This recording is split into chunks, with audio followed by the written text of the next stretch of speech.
Stanford University.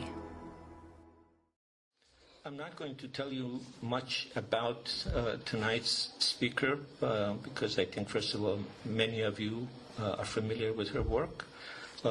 This is a short version of her syllabus. We will be here for the rest of the evening if I even give you a short account of what she has done. She has published numerous books and articles, book chapters. Her books include Marriage on Trial, a comparative study of Islamic family law in Iran and Morocco, Islamic Family Law, Ideals and Reality, Islam and Gender, the Religious Debate in Contemporary Iran. She's also one of the directors of what I think, in my humble opinion, is one of the best documentaries made about post-revolutionary Iran. It is called Divorce, Iranian Style. If you haven't seen it, I strongly urge you to read it. Professor Ziba Mir-Hosseini is now a scholar, a journalist, an activist, and occasional teacher. She is also with Ms. Zainab Anbar, the co-founder of something called Musawah. It's an effort to establish religious, legal, and social freedoms for women in the Islamic world. Ms. Zainab kindly has joined us. She's sitting in the back, so we are very grateful that she has come and joined us tonight. She's doing something else. She's not paying attention to what I'm saying. So don't mention it and let her be happy doing what she's doing. Thank you very much. Thank you. It is an honor and a pleasure to be here. And thank you for coming and listening to me. My theme is love, honor, and human rights.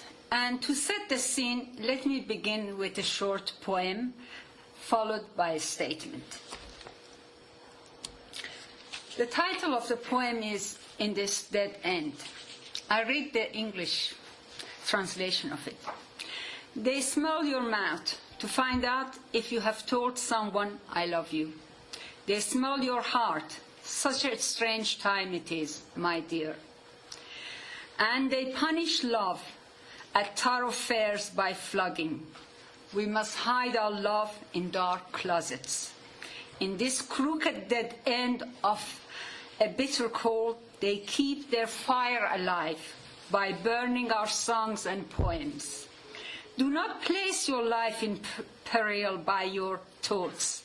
Such a strange time it is, my dear. You will doubtless have recognized the poem. It is by Ahmad Shamlou, written in July 1979, when the Islamic Republic was still in formation, barely 6 months after the victory of the popular revolution that ended Pahlavi monarchy. Shamlou's poem spoke to me as it did to many Iranians of my background and generation. It also proved to be prophetic, as it captured what was to come with the merger of religion and politics in the aftermath of the 1979 revolution. Central to the so-called Islamization policies of the revolutionary regime were banishing love and women from public space through measures such as the imposition of hijab, the introduction of gender segregation, the censorship of films, and the revival of severe punishments for what was termed sexual offenses. In 1995, in the course of research on religious discourses in Iran, I came across a statement by the controversial religious intellectual Abdul Karim Surush. It is from a lecture that he gave to the annual meeting of the main students' organization, Daftar Tahkim Wahdat. And the theme of the lecture was the recent emergence of the right-based as opposed to duty-based approaches to Islam's sacred texts. As usual, in the break following his lecture, audience members handed in questions that Soroush responded to after the break. In response to a question about why human rights were only weakly grounded in Islamic discourses, Soroush said something to the effect that we can speak of human rights in Islam only when we treat violation of rights, haqq, as we are used to treating violation of namus, sexual honor. And I will talk about namus, and most of you know what namus is. Soroush's association of haqq and namus, that is rights and honor, is intriguing and of course gendered. But it was not until the emergence of the Green Movement in the aftermath of the disputed 2009 presidential election that I came to realize how apt this association was and how it was linked to the Shamlous poem and the regime's banishment of love. And it is this association that I want to explore here. Its dynamics have animated Iranian politics since the start of the 20th century, when the quest for democracy began. My argument in brief, so I will give you the gist of my argument. It has three elements. The first one is that the century-old struggle for democracy in Iran has been embedded in the dynamics of changing links between sexuality, theology, and politics. The second element, Iranian politics is conventionally viewed as a polarized struggle between secular and Islamic ideologies. I argue that the real battle has been somewhere else. It has been between despotism and patriarchy on the one hand, and democracy and feminism on the other. Thirdly, a growing popular understanding of the nature of this real battle has been one of the many unintended consequences of the merger of religious and political power in post-revolutionary Iran. This, I shall contend, happened as love was rescued from Shamlous dead end. And the notion of haqq, the notion of rights, especially the right to vote and to have one's vote counted, became as important for many Iranians as their namus.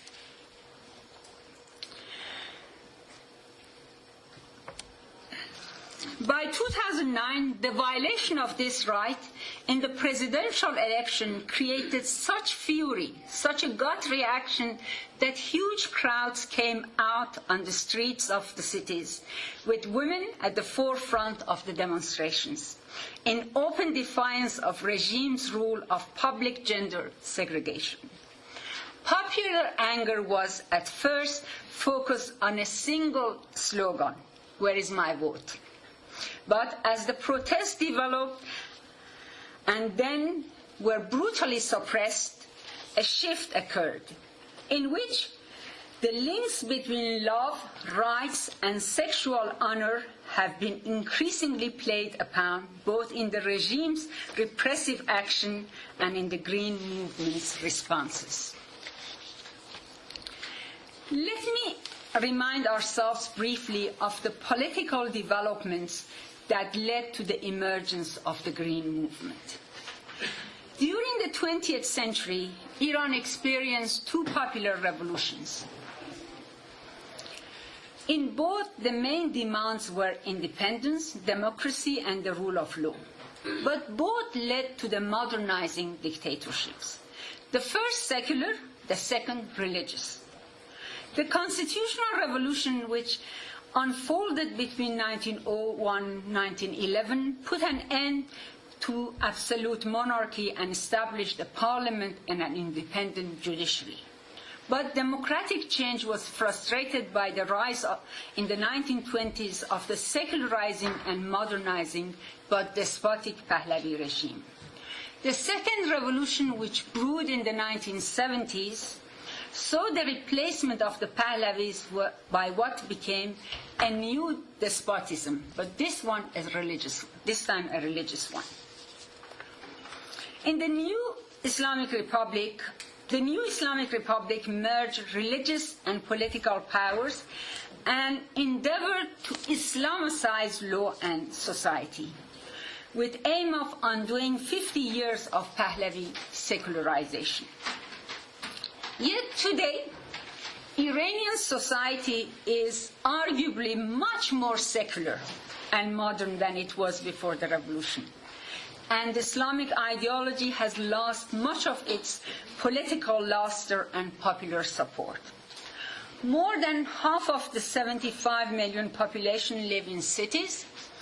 Around 80% of the population at large is literate. There are 22 million students. Over 3 million of them are enrolled in universities. And something around 65% of university students are female. And there is a popular civil rights movement that advocates an egalitarian and democratic interpretation of Islam and is seeking a definite separation of the religious institution from the state, if not religion from politics. There is a vibrant and daring women's movement that is striving for equal rights in law and society. So why and how this theocracy produces its own antithesis? There is a host of factors at work that I cannot elaborate here, and I refer those who are interested to our book, Islam and Democracy in Iran. The gist of our argument there is as follows. What is usually held to define a state as Islamic is adherence to and implementation of the Sharia, held up as the perfect law embodying the justice of Islam.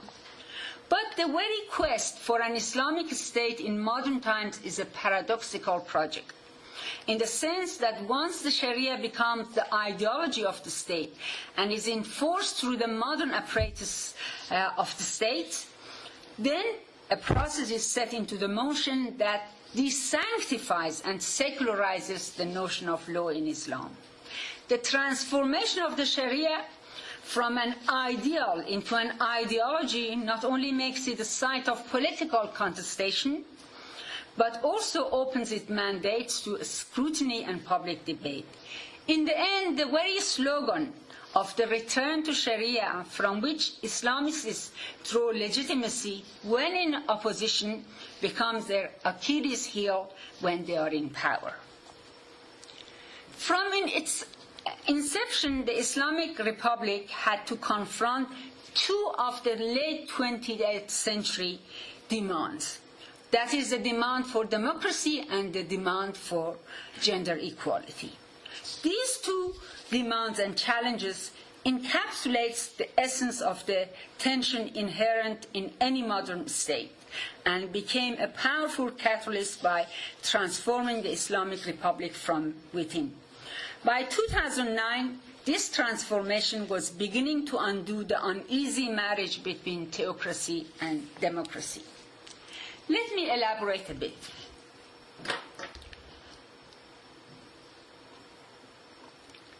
The idea of an Islamic Republic in Iran was premised on two broad assumptions.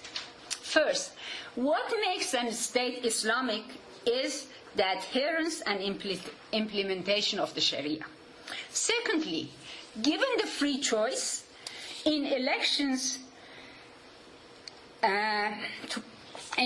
to political offices, the Iranian people, because they are Muslim, they would choose Islam, and they would vote for clerics because they are the interpreters of the Sharia, they are the custodians of Islam. And in fact, these two assumptions are embedded in Iranian constitution.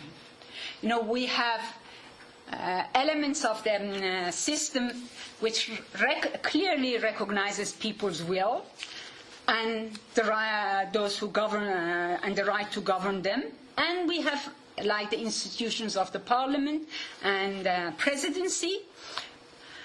But the constitution at the same time subordinates this elected institutions to the clerical oversight and veto, which is exercised through the concept of the institution of the ruling jurist, Wali Faqih, as the supreme leader, which gave Ayatollah Khomeini the mandate to rule, and the Guardian Council, Shorai Negahban of Islamic jurists, that is charged with ensuring that the parliamentary legislation does not contradict the Constitution and the Sharia.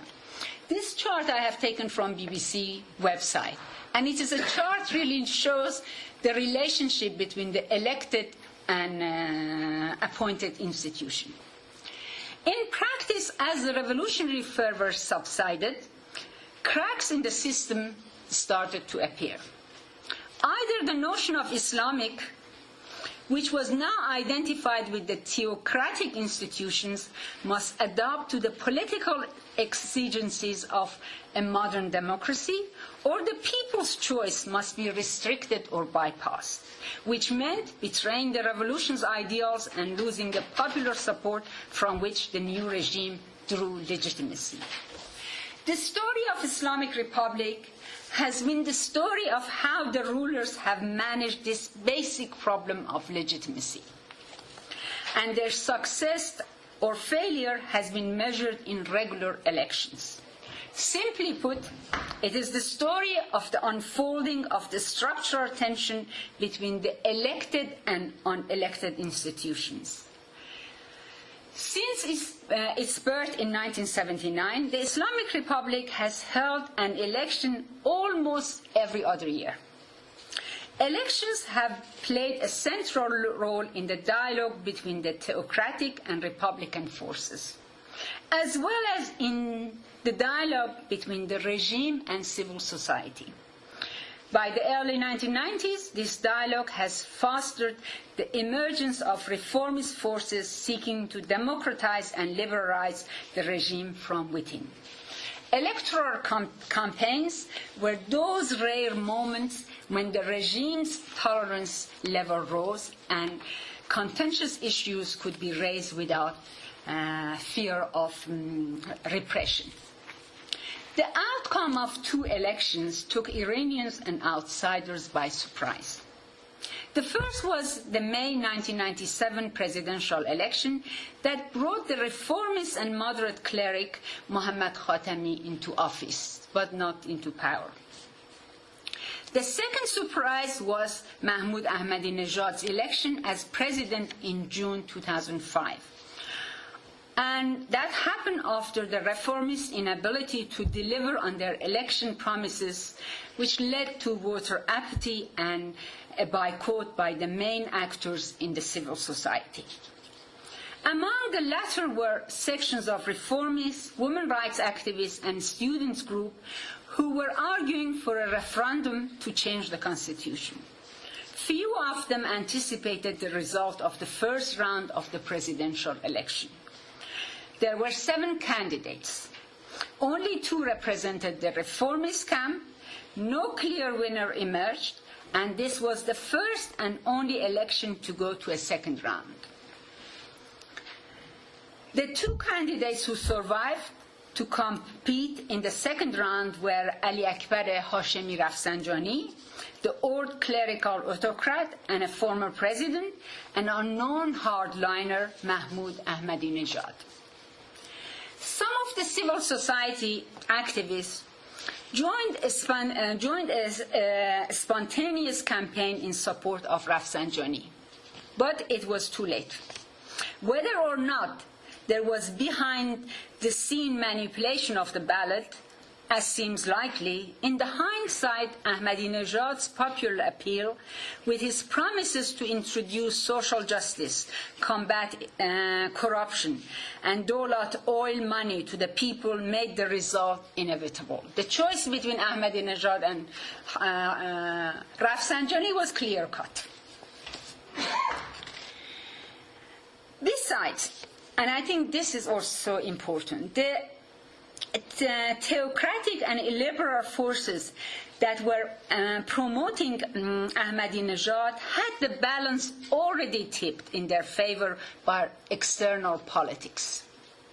President Bush's inclusion of Iran in the axis of evil in 2002, just after Iran had helped the U.S. to dislodge the Taliban in Afghanistan, the invasion of occupation in Iraq in 2003, and the subsequent U.S. government rhetoric of regime change and refusal to talk to Iran about nuclear and other issues. All this really enforced the hands of the hardliners in the domestic politics. During his first presidential term, to nobody's surprise, Ahmadinejad steadily undid the few reforms that Khatami's government had managed to introduce. The country and its economy increasingly came under the control of the Revolutionary Guard, from which the president and many of his ministers had emerged. It was the 2009 election campaign, with Ahmadinejad standing for a second term, that exposed and energized the links between rights and honor, between haq and namus. In Iran, as in many neighboring countries, sexual honor is a core value, so deeply ingrained in the dominant culture that it is rarely questioned or even discussed, except when it is attacked or infringed. It's like air we breathe. Once you have difficulty with it, you know that it is there. But otherwise, we have internalized it. Girls are brought up to understand that their honor resides in their bodies. Boys are raised with one of their prime duties being to protect the honor of their close female relatives, especially their sisters. These practices mean that a woman's sexual morality is always the concern of some man, her father, brother, husband, son. Before the 1979 revolution, these notions were strong throughout Iran. But the spread of the education and liberal ideas had weakened them in certain sectors of society, mainly among the educated middle class in the larger cities and particularly in the affluent North Tehran. Notions of women's rights to control their own bodies were germinating, and certain liberal laws were passed that improved the gender imbalance. The 1967 Family Protection Law restricted polygamy and gave women more and less the same rights as men to divorce and child custody. After the revolution, one of the first acts of the Revolutionary Council was to dismantle the Family Protection Law. The victorious Islamicist brothers took upon themselves the duty of protecting. In other words, controlling the namus of all their sisters. Honor became collective, and the state took charge of it.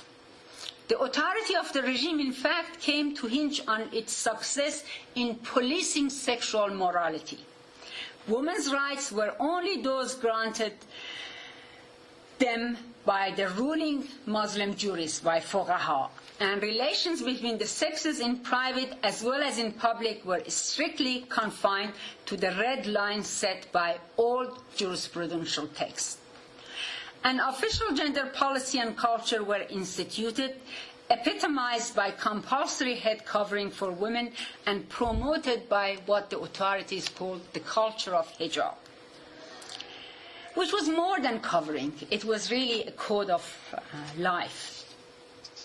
The Islamic government instituted gender segregation in politics, in public space, criminalized sexual contact outside marriage, and reduced women to sexual objects, depriving them of many legal rights they had acquired before. This effort to turn back the clock was frustrated by the fact that after the revolution, women retained the right to vote and participated at a much higher rate in education and public life. Not surprisingly, perhaps over the decades since the revolution, the state's assumption of the role of the protector of women's honor has led many men and women, particularly the young, to challenge the rhetoric and values of honor as a way of challenging the state's denial of their individual rights. Iranians of both genders or classes and all parts of the country were rejecting or at least questioning many of the gender rules and sexual taboos firmly enforced by the Islamic Republic since 1979. So at least hardliners appear to believe that was the case. Hence the countryside social morality plan, طرح امنیت اجتماعی, was introduced by President Ahmadinejad in 2006 in an attempt to reimpose the rigid code of dress and comportment that prevailed in the earliest days of the revolution in the 1980s. Further evidence of the change in the sexual morality of the society is provided by several novel elements in the 2009 election campaign and its aftermath. One novelty was the nature of women's political participation. For a long time, a division, if not an antipathy, between secular and religious women had marked the politics of gender. The distinction refers to political attitudes, not to personal piety. Religious women in the main believe that countries' laws and social norms should be based upon Islam, while secular women might be anti-clerical or advocate the complete separation of mosque and state. Many women of all persuasion backed the reformist president Mohammad Khatami, who was in office between 1997 and 2005, because he promised concrete improvements in women's life, but the divide lingered nonetheless. On the eve of the 2005 presidential election, at the end of Khatami's second term, when secular women's groups organized a rally in front of Tehran University to ask for equality, framing their demands in the constitutional terms, women from the official reformist parties did not join them. This is actually a picture from 2009 in front of Tehran University, and that is the first time since 1979 we see women coming out in public and protesting.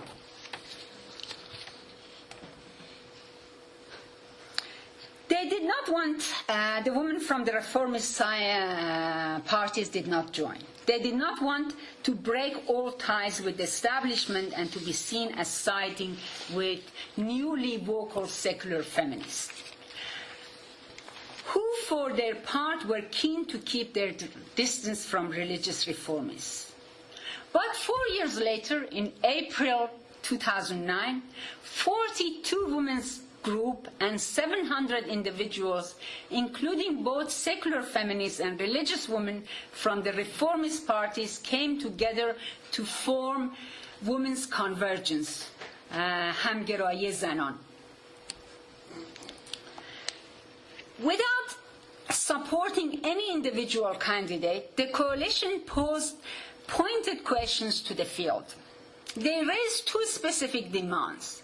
First, the ratification of the UN Convention of the Elimination of All Forms of Discrimination Against Women, that is CEDAW, and the second, the revision of Articles 19, 20, 21, and 115 of the Constitution that enshrine gender discrimination. Using the press and new media, they put the candidates on the spot. Women's demands for legal equality became a central issue in the campaign season. They did not support any candidate, but confronted them with the demands, their demands. Rakhshan Bani Etemad, the distinguished filmmaker, made a documentary available on the internet, which registered the voices and demands of these women and the replies of the candidates. Ahmadinejad, of course, was the only candidate who did not appear in that documentary. The second novelty in the campaigns of 2009 was the appearance of Zahra Rahnavard at the site of and even holding hands with her husband.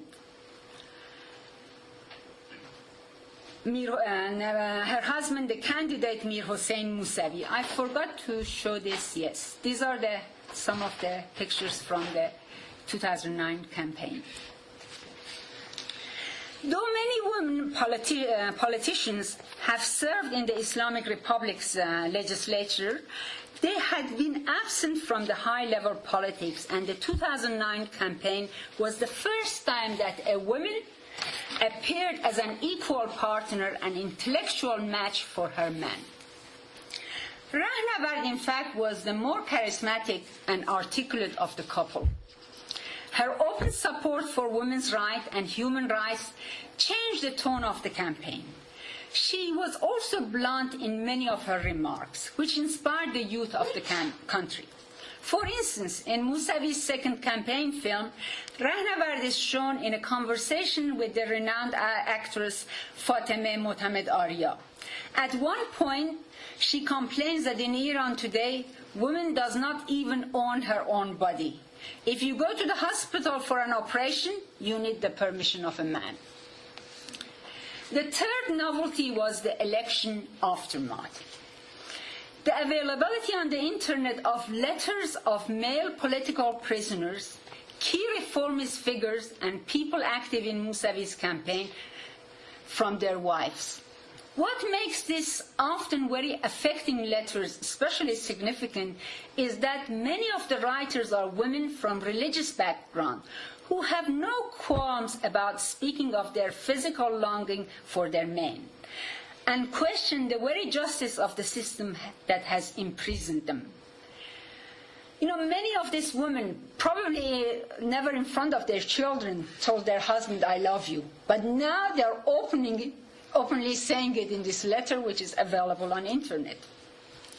And in doing so, they are breaking another taboo, according to which expressions of sexual desire and love should be confined to the private sphere. So the politics of regime have generated another paradox. Having politicized the sexuality and honor of all Iranian women, previously a private matter for the family and the local community, the regime now finds its own adherents taking this policy to an uncomfortable extreme by making the personal political in the true feminist fashion. The fourth and perhaps the most important novelty was that the regime was, quote, breaking its own taboo with the revelations of the extensive sexual abuse and rape of detainees of both sexes.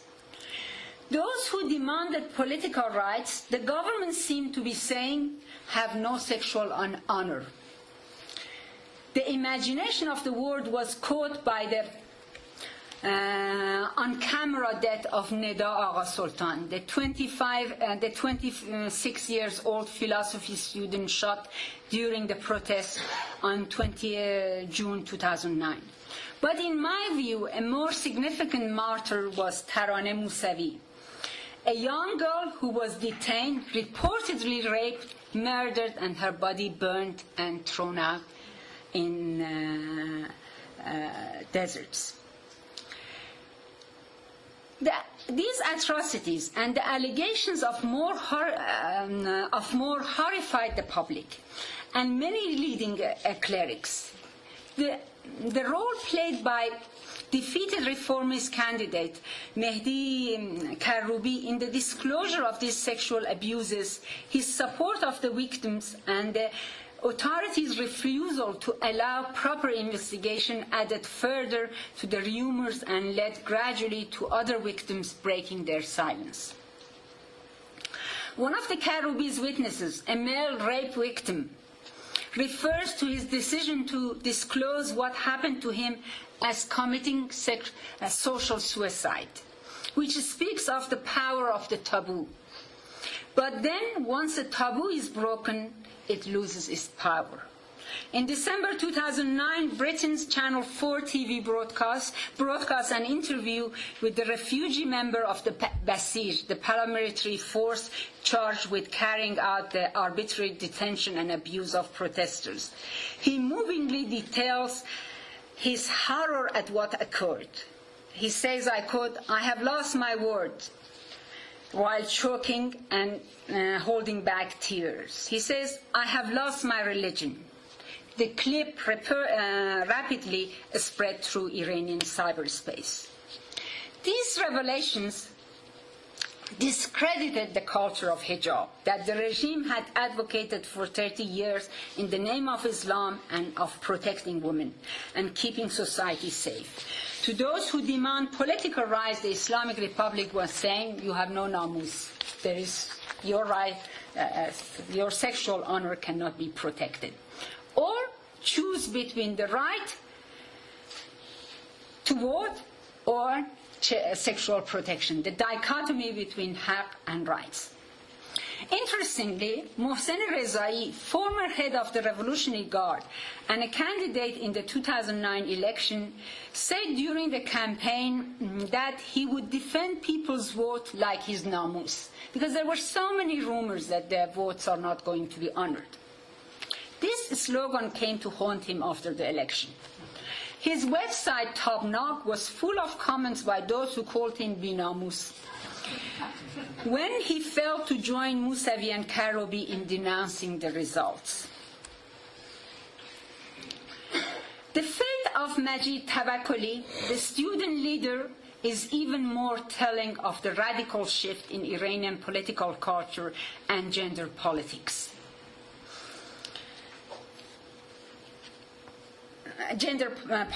He was arrested after a fiery speech denouncing dictatorship during the demonstrations on the National Students' Day, 8th of December 2009. Following his arrest, pro-government news agencies, especially Fars, claimed Tawakkoli had been caught trying to escape dressed as a woman. And they published a series of photographs showing him wearing a headscarf and a chador. Attempts at flight in such gender-bending disguises are a classic trope in Iranian political history. The best-known instance in the Islamic Republic was when the first president, Abul Hassan Bani Saad, after his dismissal in 1981, allegedly fled the country in women's dress. And now the Fars news agency put a photo of Bani Saad in a scarf next to Tawakkoli.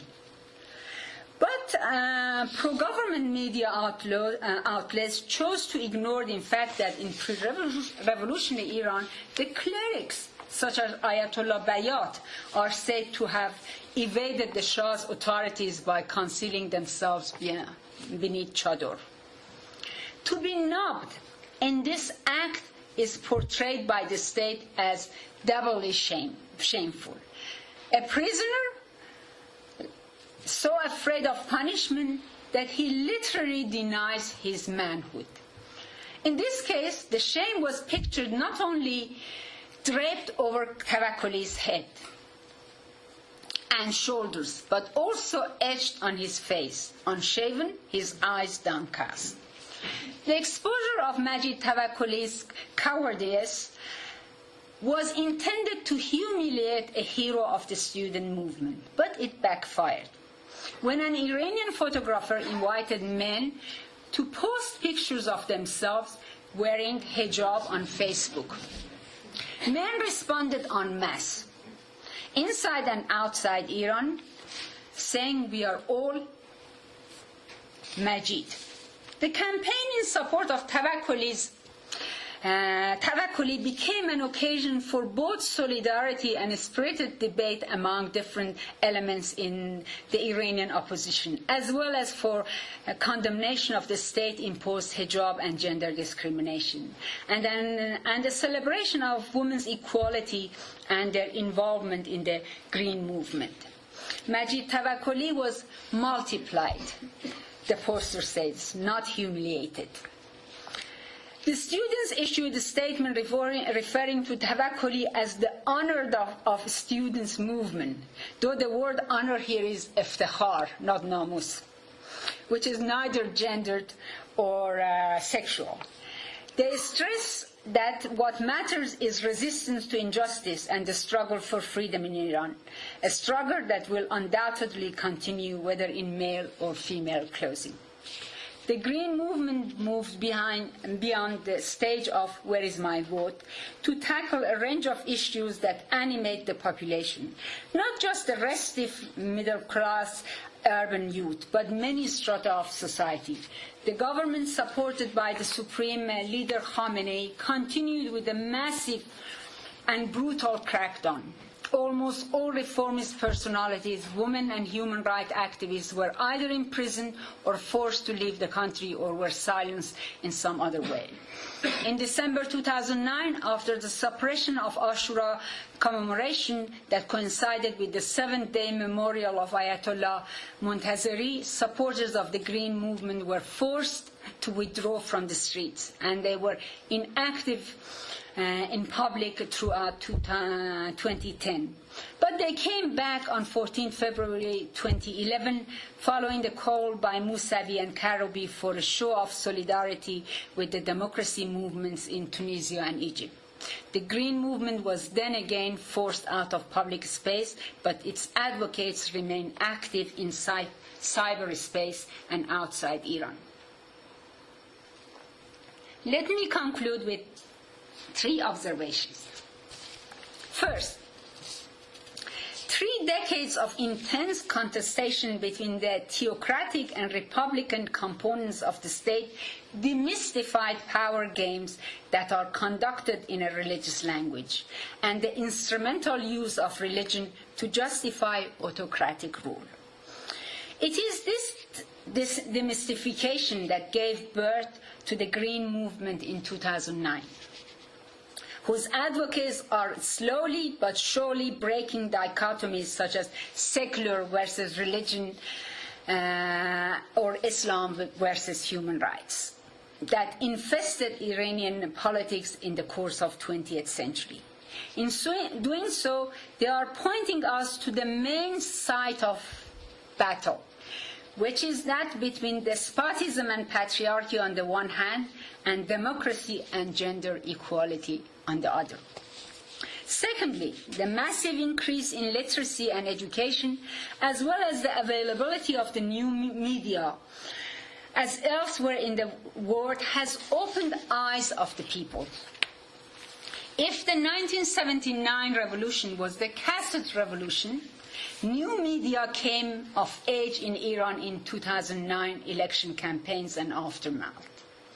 New media enabled the supporters of Mousavi and Karoubi to bypass the authority of the state-controlled media to influence the public agenda and debates. The main part of 2009 election campaign was conducted on websites and weblogs through cell phones, SMS, Facebook.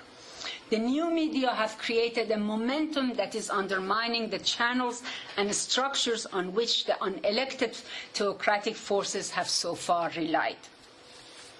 The early revolutionary rhetoric, including its gender discourse, has gone hopelessly stale.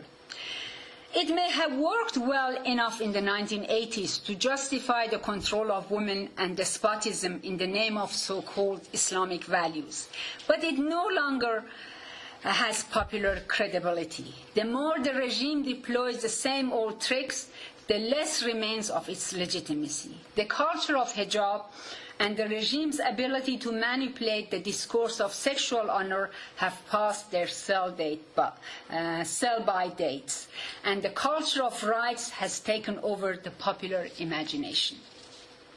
Finally, if my analysis and hunches are right, the year 2009 may prove to have been as important as 1979.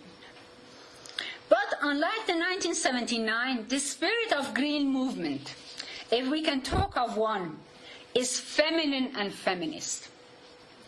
And it speaks with a different voice, to use Carol Gilligan's term. It is a voice that combines the ethics of care and love with the ethics of justice and equality. And above all, it is a voice that rests on the premise of nonviolence. The present younger generation of Iranians know that democracy and patriarchy are incompatible. This is a lesson that some, at least some of the successful elements in the Arab Spring, have yet to learn. Thank you.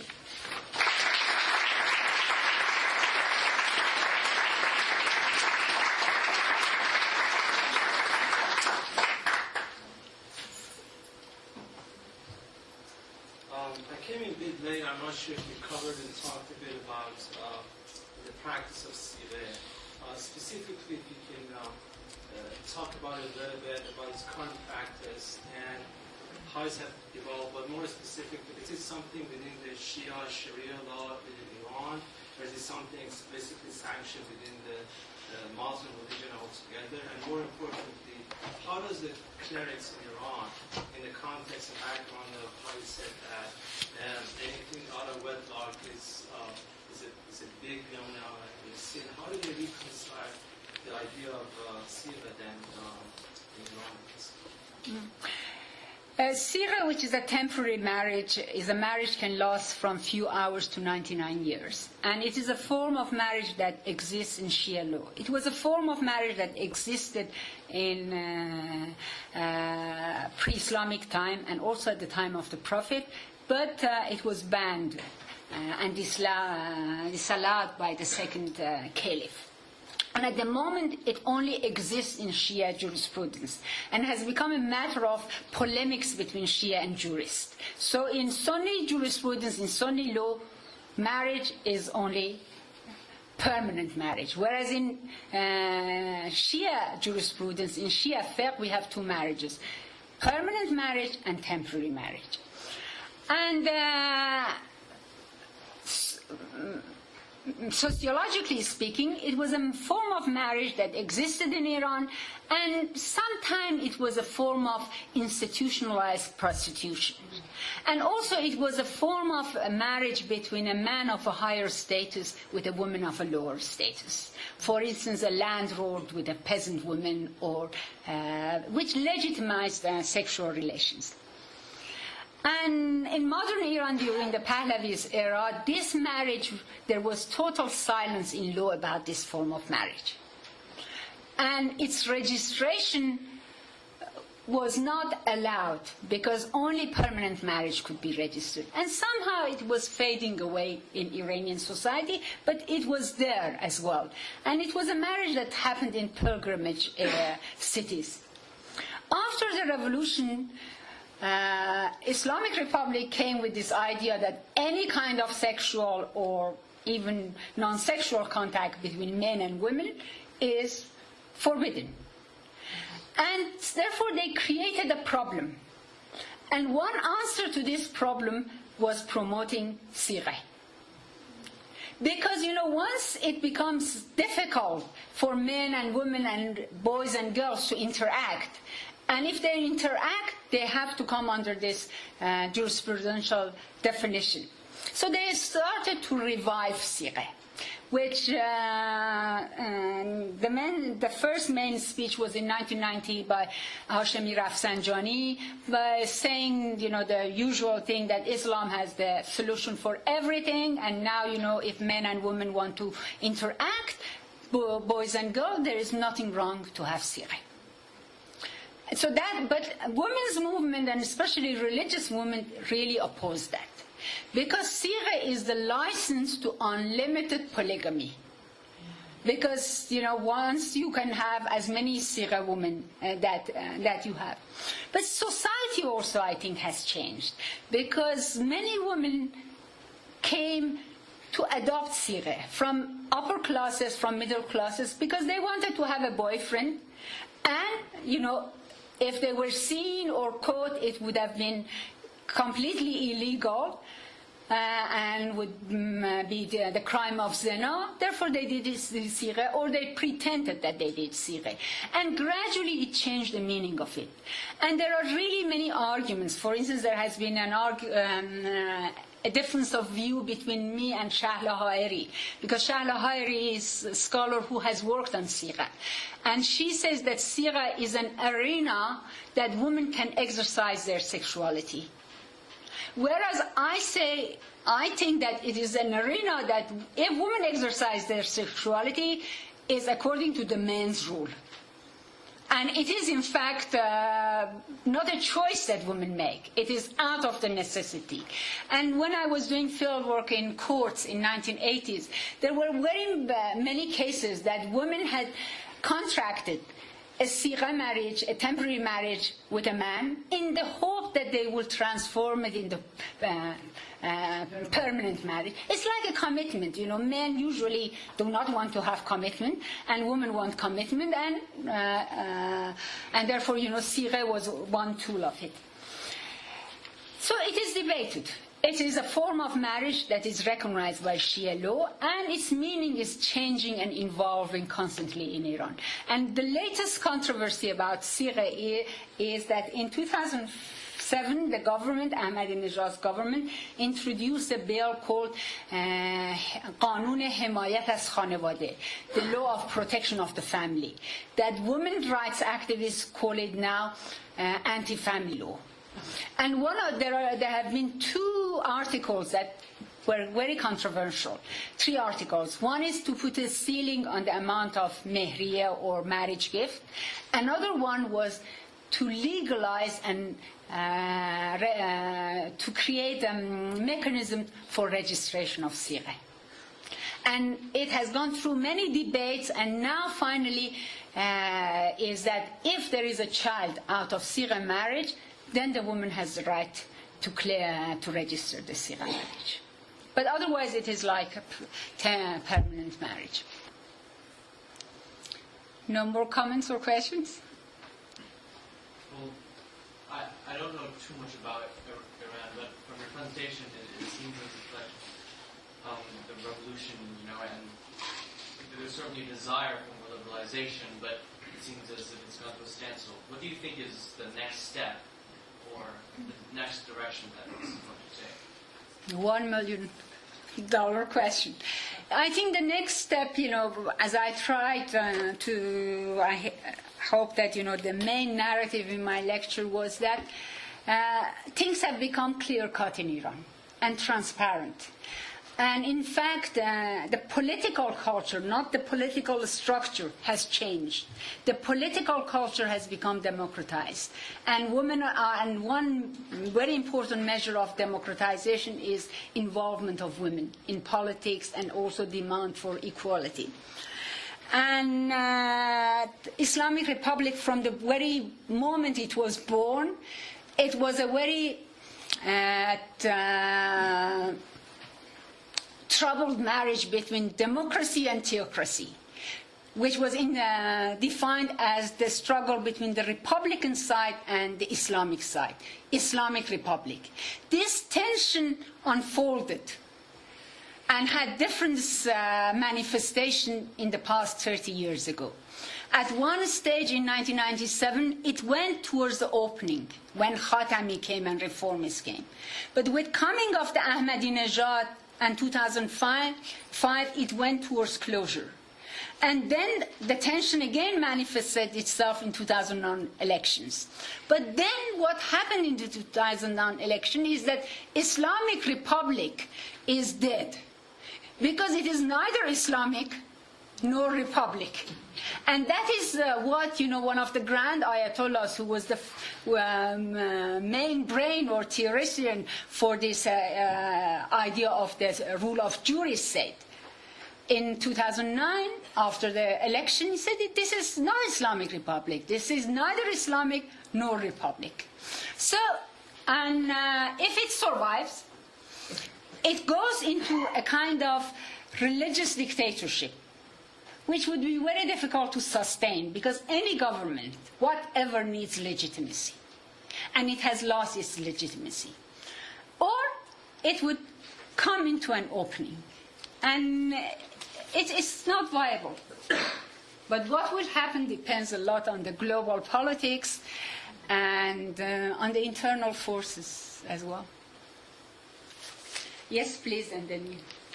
In some countries where there are a lot of people who worship Islam, there is a force to institute Sharia law for the people who live in this country and not in Iran, in an Islamic country. What is your opinion? England, for example, is with a lot of Pakistani Muslims. Yes, yeah. They want to have their own Islam. Yeah. You know, when we say Sharia law, it is actually, we need to understand the political context of it. Because, you know, who's Sharia? What interpretation of Sharia? And in England, it has a lot to do with the politics of minorities, with the discrimination, with the sense of identity, with the crisis of identity. And in fact, it is very interesting that in England, at least, many of those who have become Islamicists and want to promote the Sharia are from Pakistan, which they don't feel that they belong, because the Islamic Republic in Pakistan failed. That was the first Islamic Republic.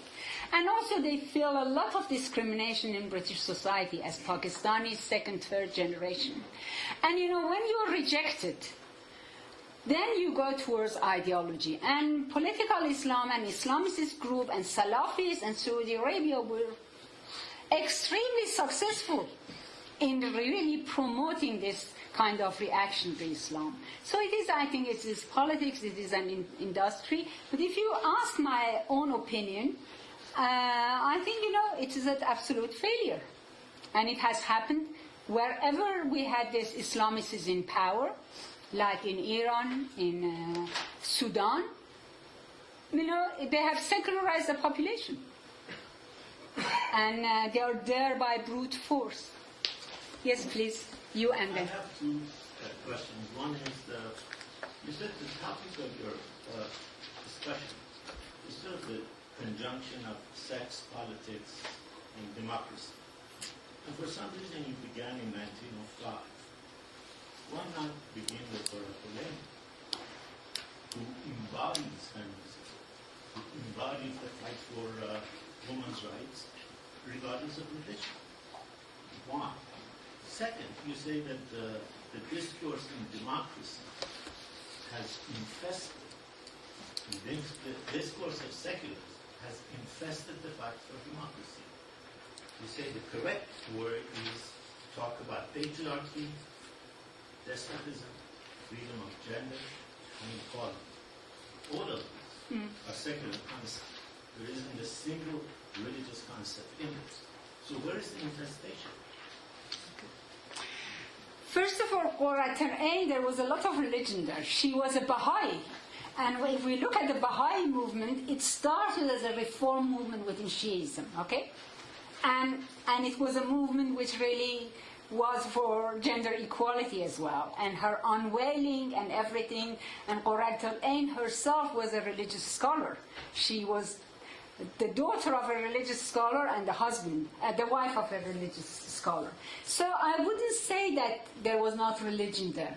Qurrat-al-Ain was not a secular woman. Qurrat-al-Ain was a passionately religious woman, Baha'i. And Baha'ism, Babism, when it started as a reform movement, later on it became Baha'ism, or there were changes like this. So, first of all, I beg to disagree with you that there was religion in Qurrat-al-Ain. And it was the religion that gave her the passion, the courage to stand against injustice. But as to the second point, it was religion in Qurrat-al-Ain. I said Qurrat-al-Ain fought for women's equality. No, Qurrat-al-Ain never, there was no such a thing as women equality. Qurrat-al-Ain fought for the new religion, and the new religion had the promise of that. The new religion had the promise of Yes. equality, gender equality. And I had the promise of the... I'm not a member of that new religion. No, the new religion... I am the promise of gender equality, and she stood up for her rights. She took up the veil, and she defended, and she said those who advocate the veil are anti-woman. And this is a woman 2 years before something like this happened in the United States. Yes, For me, it is strange that we would talk about women's rights in Iran, we would talk about democratic rights in Iran, and never make mention of this remarkable woman. And then talk about the fight for democracy through Islam, where everything that Islam has done in the last 100 years in Iran, with minor exceptions, has been to deny women their rights. Yeah, we disagree on this, but the whole point that I wanted to make, which I stand by it, is that the real battle is not between Islam, whatever you want to define it, and secularism. No. Secularism itself might not be democratic. Take one example, the secular regime of Soviet Union was not democratic. Fascism was secular. So secularism can be democratic, can be non-democratic. Islam or religion can be democratic or non-democratic. What the real battle, I see it, and we might disagree with this, it's between patriarchy and gender equality. But you can have patriarchy in the name of religion, you can have patriarchy in the name of secularism. And it masks the whole thing. And I think what is so refreshing about the Green Movement in Iran, which is a civil rights movement, is that it has gone beyond these dichotomies. And it has really is showing us where the real battle side is. And the battle side is between democracy, the alliance between despotism and patriarchy, and against democracy and gender equality. And I don't think, religion, I don't see religion only in matter of faith. I see religion also as a way of institutionalizing the society, as politics. There is no way that you can, I can, or anybody can separate religion from politics. But religion must be separated from the government, from the power, from the institutions. And that is so clear. But in Iran, because of the history, because of the tension, somehow, we were blindfolded. I think we didn't see where the real battle is. And how can you explain that in 1979, a large majority of people want to go for Islamic Republic? You cannot say that people were fooled. Even if they were fooled, you need an excellent politician to fool 30 million people. Why? There were social forces behind it. Why? Because, Pahlavi's regime silenced all the voices. And the only voice that remained was the voice of religion and mosque, because they didn't take it seriously. But the political tension, the resistance was there, and it found an outlet to come out, and it came through religion. And now what I'm saying is that religion, by becoming out, has actually showed itself and has really changed people. And people no longer can be fooled by a religious person or by a secular person. And that is where the hope lies. And of course, things have changed. Our problem is Iran is the absence of tolerance and democracy. It is not the problem of secularism and religion. A large majority of people are believers, and they want their belief to be reflected in the society, in the politics, in the policy. Of course, secularism has nothing to do with private faith. No, there are different, I think, definition of secularism, And many Iranians understand secularism as anti-religion, whereas secularism is not anti-religion.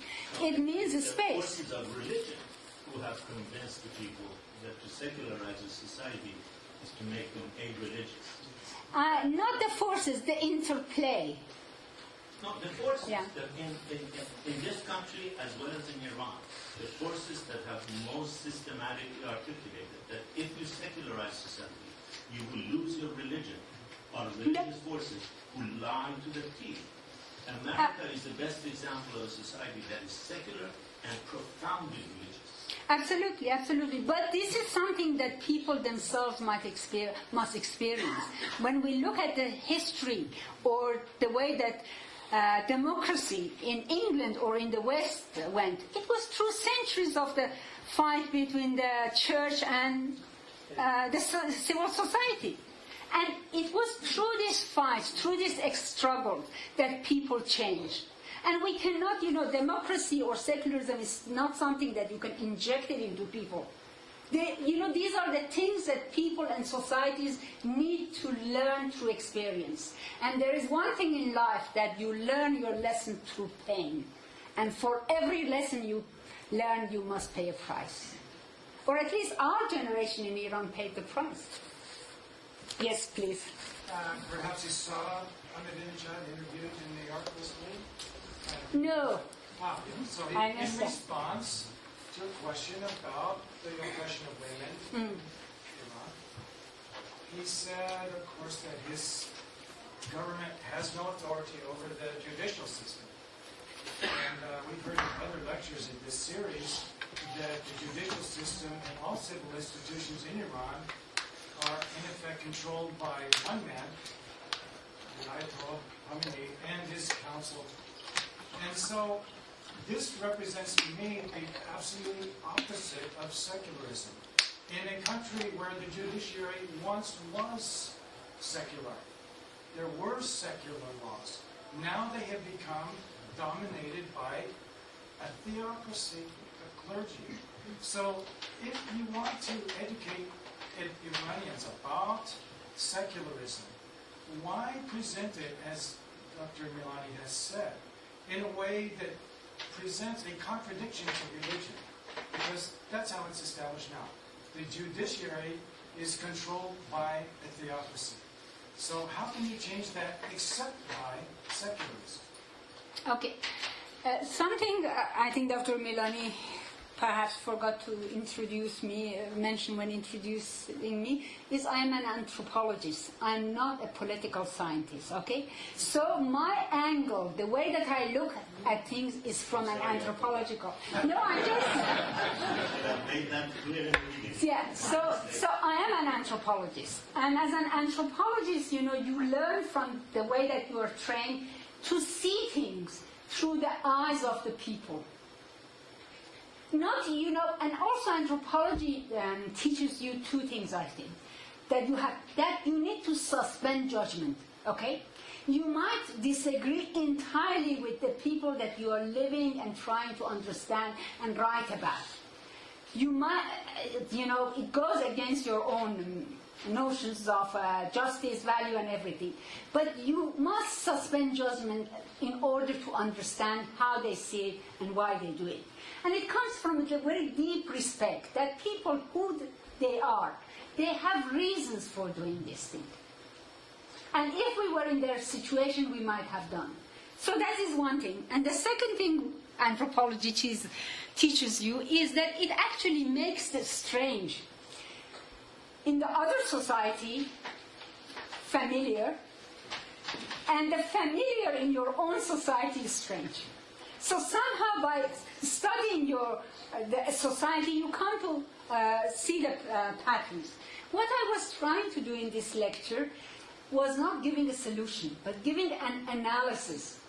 And the whole point that I'm making is the tension between religiosity and secularism. And this tension between religiosity and secularism have been there in the course of 20th century.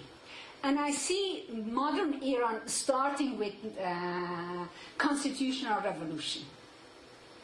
So the tension was there, and in the first revolution, the constitutionalists, the secular camp won. Okay? But they did not deliver the democracy. And that is why Pahlavi regime came. There were unrest, and the tensions were not resolved. And the Pahlavi regime came by westernization, secularization, modernization, somehow suppressed the debate. And then the Islamic Republic came.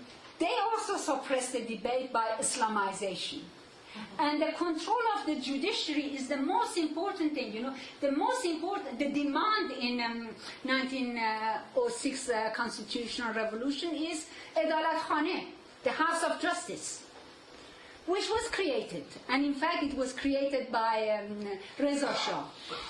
Secularized the laws, but the judiciary never remained independent. One element of democracy is an independent judiciary, which is not under the control of the ruler.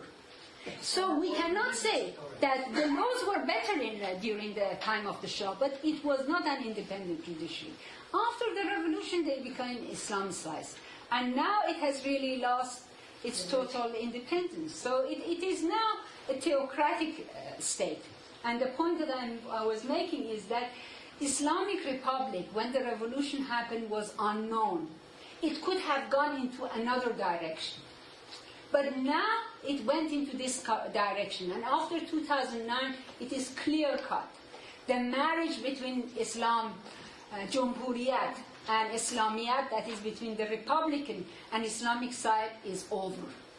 And we have in the conclusion of our book in 2006 that we finished it when just the year that Ahmadinejad, in fact just the month that Ahmadinejad was elected. And we said we don't know in what direction it might go. But now it is over. So Islamic Republic as it was, it's gone. It remains to see what evolves out of it. And I hope something better.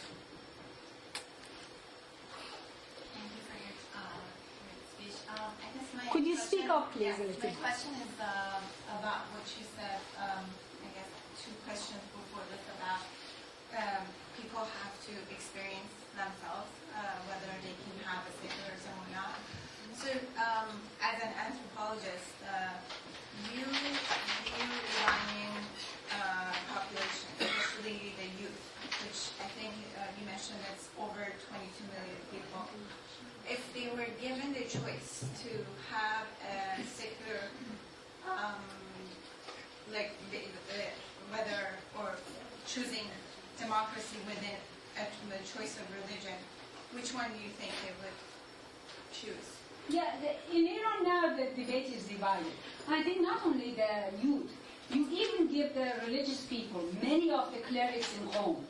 Do you want an Islamic Republic? Do you want an Islamic regime? Majority of them would I'm say not no. referring to Islam or non-Islam. Any religion, democracy within a title of, democracy with a religion, or democracy or secular state.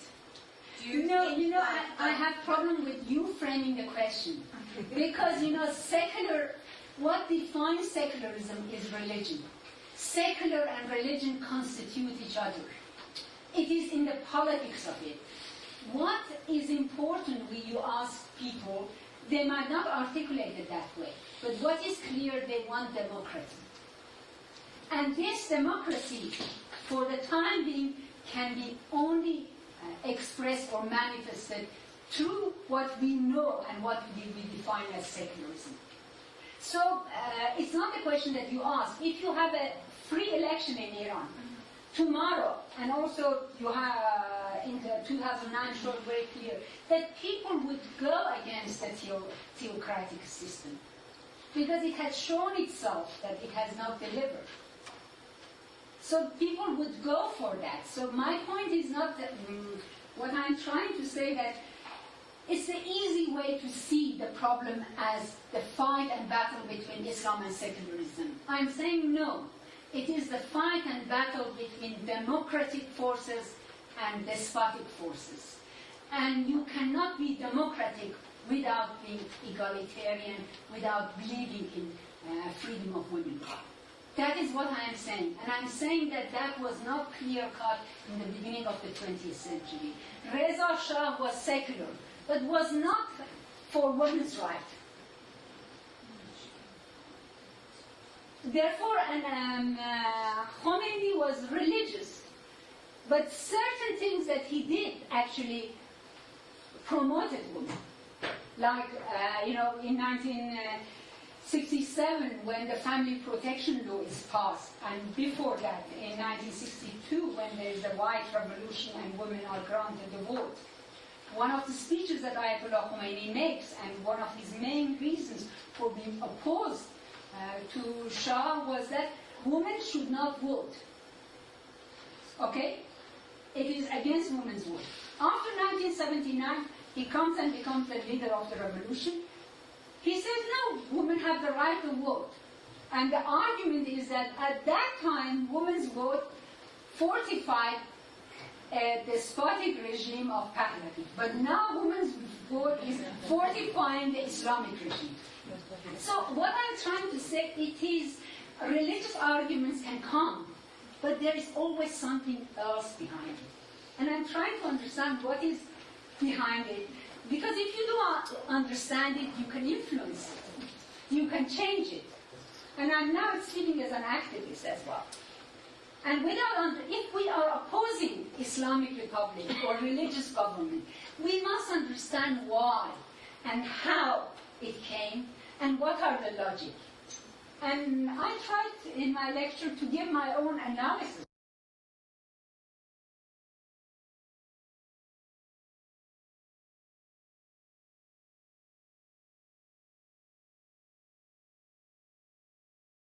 I'm in the comparative literature department, so we're helping ourselves, political scientists and anthropologists and comparativists. So I will, in a short comment, try and bring comparative and common ground between yourself and Professor Milan. Thank you for rescuing.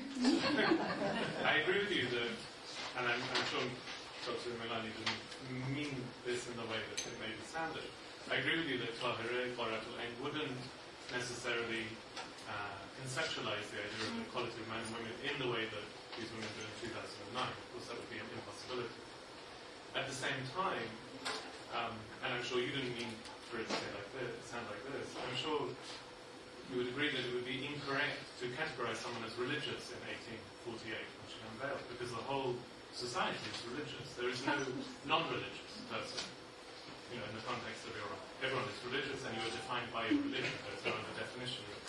So both of these, there's a bit of problem in the way in which both of you maybe presented your view there. But I think what I would encourage you to do is to look at Tahirih and therefore not through the spectrum of religion in that sense, although she was a deeply religious person, and actually take you back to your argument of haq and namus, because what is so fascinating about her is that what she is doing is what you're kind of talking about now, not in the sense that she was saying men should be equal to women in the way it became conceptualized very early on in the later Babi movement.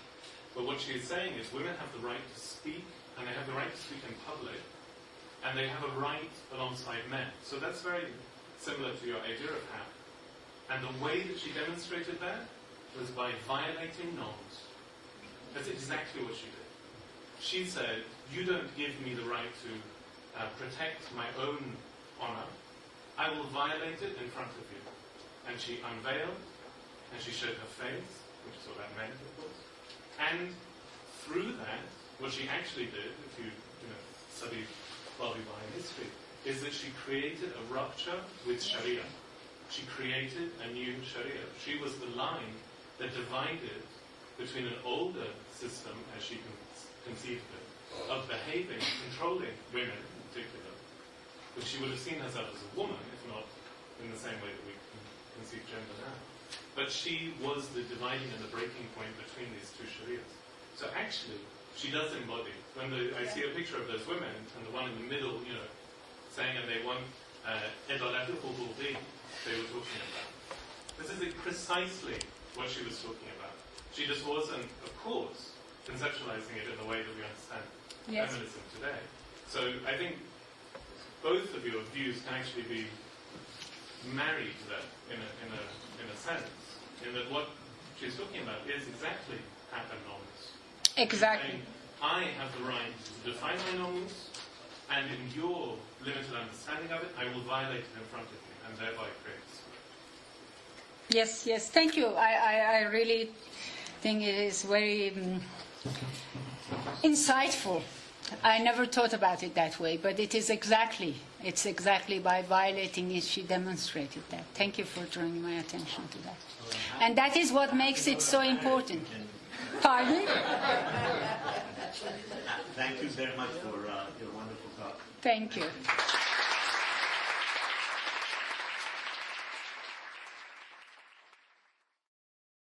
For more, please visit us at stanford.edu.